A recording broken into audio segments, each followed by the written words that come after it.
अनाद्यानन्तरूपां त्वां जननीं सर्वदेहिनां श्रीविष्णुरूपिणीं वन्दे महालक्ष्मीं परेश्वरीं। नामजात्यादिरूपेण स्थितां त्वां परमेश्वरीं श्रीविष्णुरूपिणीं वन्दे महालक्ष्मीं परेश्वरीं। व्यक्ताव्यक्तस्वरूपेण कृत्स्नं व्याव्यन्यवस्थितं श्रीविष्णुरूपिणीं वन्दे महालक्ष्मीं परेश्वरीं। भक्तानन्दप्रदां पूर्णां पूर्णकामकरीं परां श्रीविष्णुरूपिणीं वन्दे महालक्ष्मीं परेश्वरीं। अन्तर्याम्यात्मना विश्वमापूर्वहृदि संस्थितां श्रीविष्णुरूपिणीं वन्दे महालक्ष्मीं परेश्वरीं। सर्पदैत्यविनाशार्थं लक्ष्मीरूपां व्यवस्थितां श्रीविष्णुरूपिणीं वन्दे महालक्ष्मीं परेश्वरीं। भुक्तिं मुक्तिं च दातुं वै संस्थितां करवीरके श्रीविष्णुरूपिणीं वन्दे महालक्ष्मीं परेश्वरीं। सर्वाभयप्रदां देवीं सर्वसंशयनाशिनीं श्रीविष्णुरूपिणीं वन्दे महालक्ष्मीं परेश्वरीं। महालक्ष्मीं परेश्वरीं।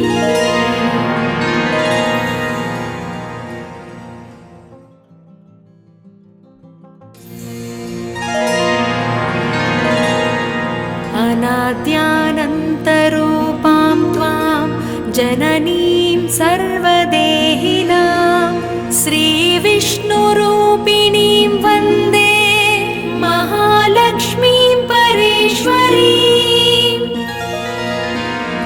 नामजात्यादिरूपेण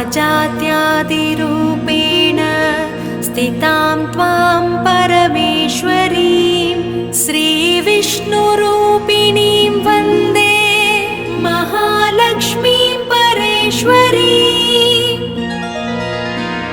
व्यक्ताव्यक्तस्वरूपेण कृत्स्नं व्याव्यन्यवस्थितं श्रीविष्णुरूपिणीं वन्दे महालक्ष्मीं परेश्वरीं।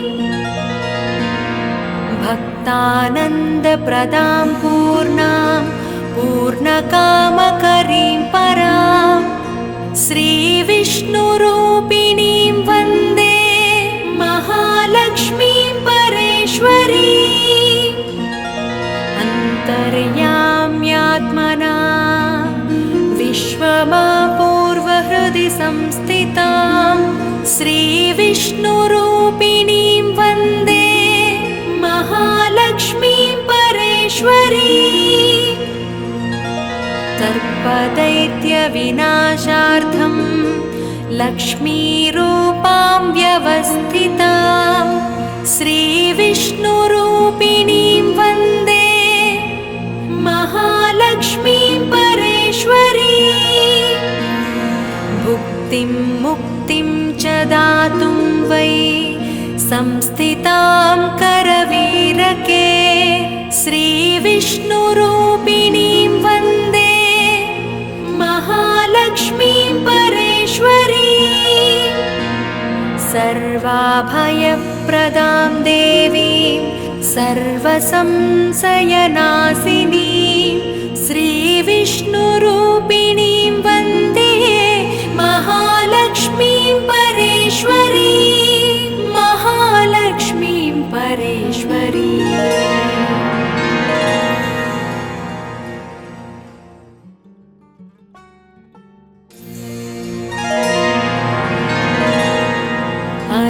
अनाद्यानन्तरूपां त्वां जननीं सर्वदेहिनां श्रीविष्णुरूपिणीं वन्दे महालक्ष्मीं परेश्वरीम्। नामजात्यादिरूपेण स्थितां त्वां परमेश्वरीं श्रीविष्णुरूपिणीं वन्दे महालक्ष्मीं परेश्वरीम्। व्यक्ताव्यक्तस्वरूपेण कृत्स्नं व्याव्यन्यवस्थितं श्रीविष्णुरूपिणीं वन्दे महालक्ष्मीं परेश्वरीम्।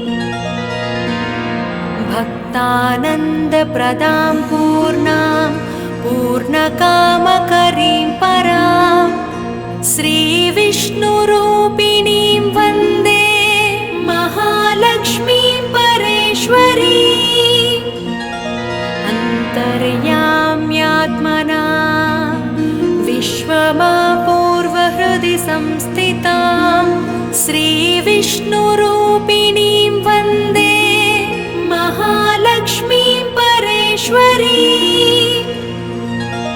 सर्पदैत्यविनाशार्थं लक्ष्मीरूपां व्यवस्थितां श्रीविष्णुरूपिणीं वन्दे महालक्ष्मीं परेश्वरीम्।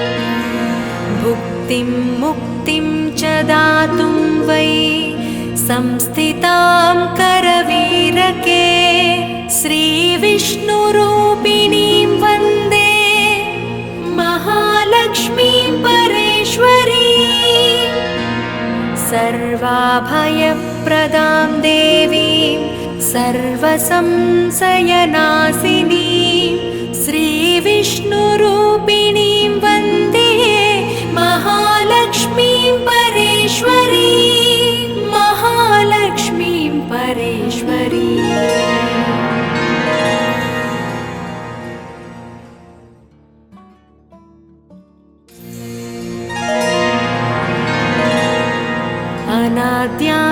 अनाद्यानन्तरूपां त्वां जननीं सर्वदेहिनां श्रीविष्णुरूपिणीं वन्दे महालक्ष्मीं परेश्वरीम्।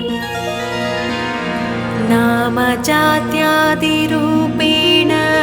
स्थितां त्वां परमेश्वरीं श्रीविष्णुरूपिणीं वन्दे महालक्ष्मीं परेश्वरीम्। व्यक्ताव्यक्तस्वरूपेण कृत्स्नं व्याव्यन्यवस्थितं श्रीविष्णुरूपिणीं वन्दे महालक्ष्मीं परेश्वरीम्। भक्तानन्दप्रदां पूर्णां पूर्णकामकरीं परां श्रीविष्णुरूपिणीं वन्दे महालक्ष्मीं परेश्वरीम्। अन्तर्याम्यात्मना विश्वमापूर्वहृदि संस्थितां श्रीविष्णुरूपिणीं वन्दे महालक्ष्मीं परेश्वरीम्। सर्पदैत्यविनाशार्थं लक्ष्मीरूपां व्यवस्थितां श्रीविष्णुरूपिणीं वन्दे महालक्ष्मीं परेश्वरीम्। भुक्तिं मुक्तिं च दातुं वै संस्थितां करवीरके श्रीविष्णुरूपिणीं वन्दे महालक्ष्मीं परेश्वरीम्। सर्वाभयप्रदां देवीं सर्वसंशयनाशिनीं श्रीविष्णुरूपिणीं वन्दे महालक्ष्मीं परेश्वरीम्। महालक्ष्मीं परेश्वरीम्।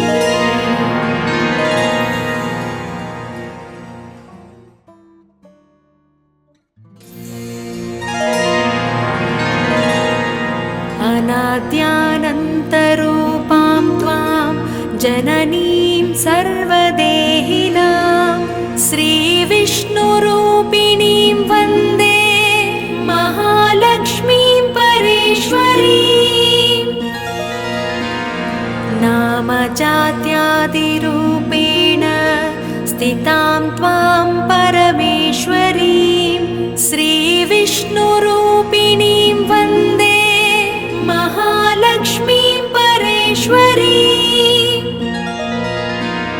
व्यक्ताव्यक्तस्वरूपेण कृत्स्नं व्याव्यन्यवस्थितं श्रीविष्णुरूपिणीं वन्दे महालक्ष्मीं परेश्वरीं भक्तानन्दप्रदां पूर्णां पूर्णकामकरीं परां श्रीविष्णुरूपिणीं वन्दे महालक्ष्मीं परेश्वरीं अन्तर्याम्यात्मना विश्वमापूर्वहृदि संस्थितां श्रीविष्णुरूपिणीं वन्दे महालक्ष्मीं परेश्वरीं सर्पदैत्यविनाशार्थं लक्ष्मीरूपां व्यवस्थितां श्रीविष्णुरूपिणीं वन्दे महालक्ष्मीं परेश्वरीं भुक्तिं मुक्तिं च दातुं वै संस्थितां करवीरके श्रीविष्णुरूपिणीं वन्दे महालक्ष्मीं परेश्वरीं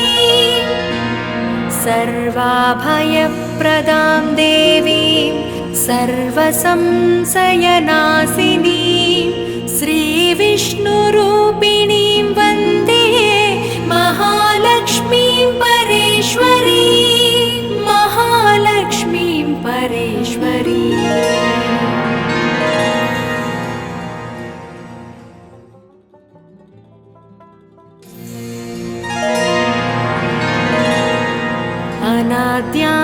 अनाद्यानन्तरूपां त्वां जननीं सर्वदेहिनां श्रीविष्णुरूपिणीं वन्दे महालक्ष्मीं परेश्वरीं नामजात्यादिरूपेण स्थितां त्वां परमेश्वरीं श्रीविष्णुरूपिणीं वन्दे महालक्ष्मीं परेश्वरीं व्यक्ताव्यक्तस्वरूपेण कृत्स्नं व्याव्यन्यवस्थितं श्रीविष्णुरूपिणीं वन्दे महालक्ष्मीं परेश्वरीं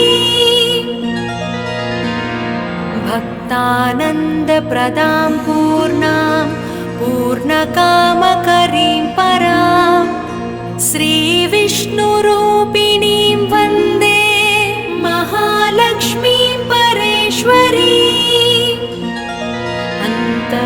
अन्तर्याम्यात्मना विश्वमापूर्वहृदि संस्थितां श्रीविष्णुरूपिणीं वन्दे महालक्ष्मीं परेश्वरीं सर्पदैत्यविनाशार्थं लक्ष्मीरूपां व्यवस्थितां श्रीविष्णुरूपिणीं वन्दे महालक्ष्मीं परेश्वरीं भुक्तिं मुक्तिं च दातुं वै संस्थितां करवीरके श्रीविष्णुरूपिणीं वन्दे महालक्ष्मीं परेश्वरीं सर्वाभयप्रदां देवीं सर्वसंशयनाशिनीं श्रीविष्णुरूपिणीं वन्दे महालक्ष्मीं परेश्वरीं महालक्ष्मीं परेश्वरीं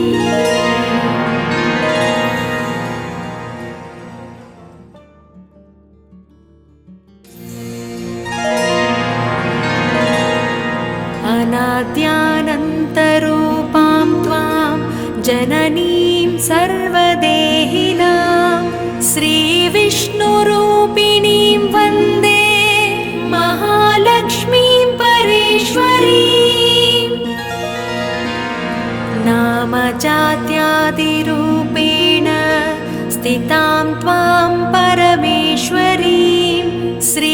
श्रीविष्णुरूपिणीं वन्दे महालक्ष्मीं परेश्वरीं व्यक्ताव्यक्तस्वरूपेण कृत्स्नं व्याव्यन्यवस्थितं श्रीविष्णुरूपिणीं वन्दे महालक्ष्मीं परेश्वरीं भक्तानन्दप्रदां पूर्णां पूर्णकामकरीं परां श्रीविष्णुरूपिणीं वन्दे महालक्ष्मीं परेश्वरीं अन्तर्याम्यात्मना विश्वमापूर्वहृदि संस्थितां श्रीविष्णुरूपिणीं वन्दे महालक्ष्मीं परेश्वरीं सर्पदैत्यविनाशार्थं लक्ष्मीरूपां व्यवस्थितां श्रीविष्णुरूपिणीं वन्दे महालक्ष्मीं परेश्वरीं भुक्तिं मुक्तिं च दातुं वै संस्थितां करवीरके श्रीविष्णुरूपिणीं वन्दे महालक्ष्मीं परेश्वरीं सर्वाभयप्रदां देवीं सर्वसंशयनाशिनीं श्रीविष्णुरूपिणीं वन्दे महालक्ष्मीं परेश्वरीं महालक्ष्मीं परेश्वरीं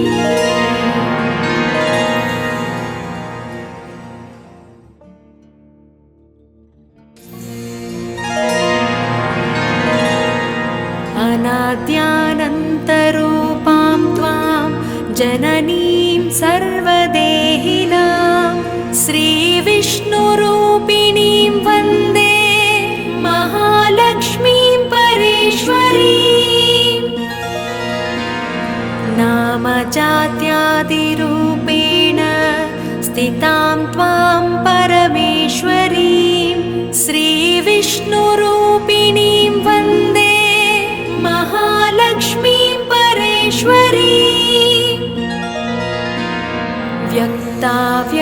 व्यक्ताव्यक्तस्वरूपेण कृत्स्नं व्याव्यन्यवस्थितं श्रीविष्णुरूपिणीं वन्दे महालक्ष्मीं परेश्वरीं भक्तानन्दप्रदां पूर्णां पूर्णकामकरीं परां श्रीविष्णुरूपिणीं वन्दे महालक्ष्मीं परेश्वरीं अन्तर्याम्यात्मना विश्वमापूर्वहृदि संस्थितां श्रीविष्णुरूपिणीं वन्दे महालक्ष्मीं परेश्वरीं सर्पदैत्यविनाशार्थं लक्ष्मीरूपां व्यवस्थितां श्रीविष्णुरूपिणीं वन्दे महालक्ष्मीं परेश्वरीं भुक्तिं मुक्तिं च दातुं वै संस्थितां करवीरके श्रीविष्णुरूपिणीं वन्दे महालक्ष्मीं परेश्वरीं सर्वाभयप्रदां देवीं सर्वसंशयनाशिनीं श्रीविष्णुरूपिणीं वन्दे महालक्ष्मीं परेश्वरीं महालक्ष्मीं परेश्वरीं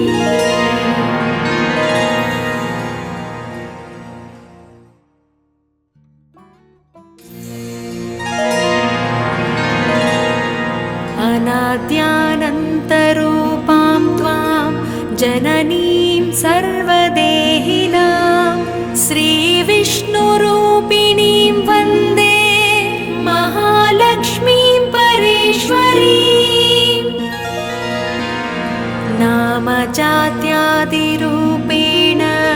स्थितां त्वां परमेश्वरीं श्रीविष्णुरूपिणीं वन्दे महालक्ष्मीं परेश्वरीम्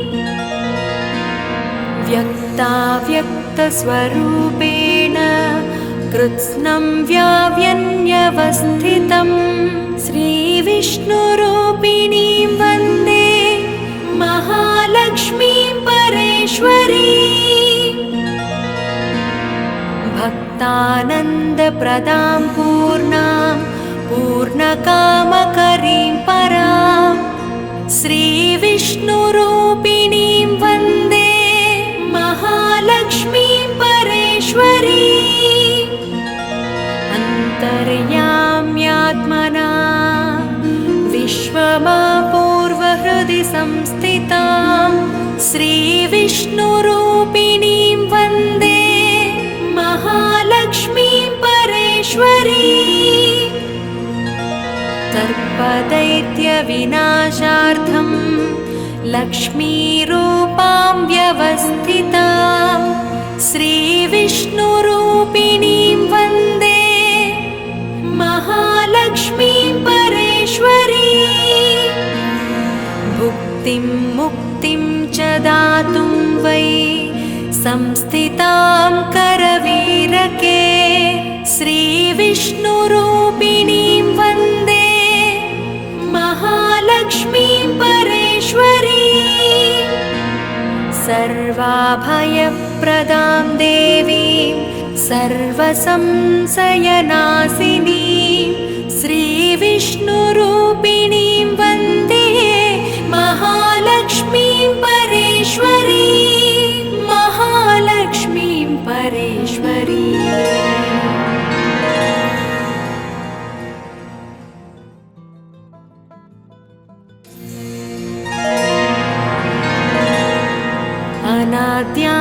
अनाद्यानन्तरूपां त्वां जननीं सर्वदेहिनां श्रीविष्णुरूपिणीं वन्दे महालक्ष्मीं परेश्वरीम्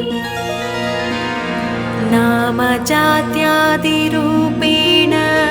स्थितां त्वां परमेश्वरीं श्रीविष्णुरूपिणीं वन्दे महालक्ष्मीं परेश्वरीम् व्यक्ताव्यक्तस्वरूपेण कृत्स्नं व्याव्यन्यवस्थितं श्रीविष्णुरूपिणीं वन्दे महालक्ष्मीं परेश्वरीम् भक्तानन्दप्रदां पूर्णां पूर्णकामकरीं परां श्रीविष्णुरूपिणीं वन्दे महालक्ष्मीं परेश्वरीम् अन्तर्याम्यात्मना विश्वमापूर्वहृदि संस्थितां श्रीविष्णुरूपिणीं वन्दे महालक्ष्मीं परेश्वरीम् सर्पदैत्यविनाशार्थं लक्ष्मीरूपां व्यवस्थितां श्रीविष्णुरूपिणीं वन्दे महालक्ष्मीं परेश्वरीम् भुक्तिं मुक्तिं च दातुं वै संस्थितां करवीरके श्रीविष्णुरूपिणीं वन्दे महालक्ष्मीं परेश्वरीम् सर्वाभयप्रदां देवीं सर्वसंशयनाशिनीं श्रीविष्णुरूपिणीं वन्दे महालक्ष्मीं परेश्वरीम् महालक्ष्मीं परेश्वरीम्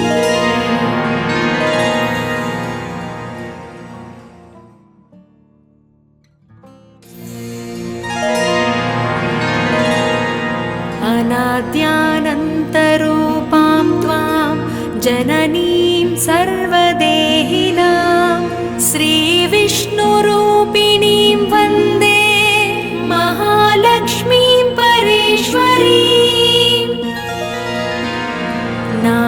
जात्यादिरूपेण स्थितां त्वां परमेश्वरीं श्रीविष्णुरूपिणीं